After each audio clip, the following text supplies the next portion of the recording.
Everybody shouting to the moon. To the moon, to the moon. We're going to the moon. Good morning mga kamartelmas. Tapos na muna ang party sa Wall Street. For the second straight day, nag-pull back ang market as investors lock in their profits. So, ano ang key takeaways for today, September 25? Let's break it down.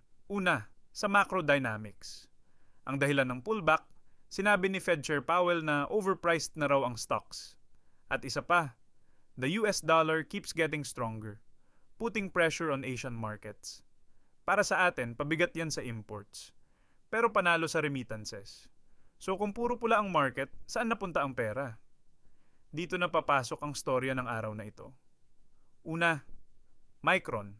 Naglabas sila ng solid earnings outlook dahil sa AI memory demand. At ito ang malupit. Kahit bagsak ang market, umakyat ang stock nila. Isang patunay kung gaano kalakas ang AI theme ngayon. Pangalawa, Alibaba. Nag-commit sila ng 380 bilyong yuan para sa AI at cloud.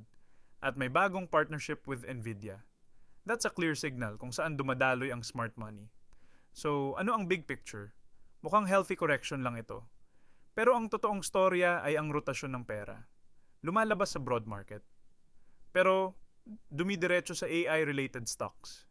Sila ngayon ang bagong safe haven. This Friday may lalabas na importanteng jobs data. Abangan natin yan. Mga kamartlemas, kayo ba? Bibili na ng dip o maghihintay pa? Comment below. At tandaan, 2 minutes every morning. Walang hype, walang jargon. Pure insights lang in Taglish para sa mga Pinoy investors. Kita-kits bukas.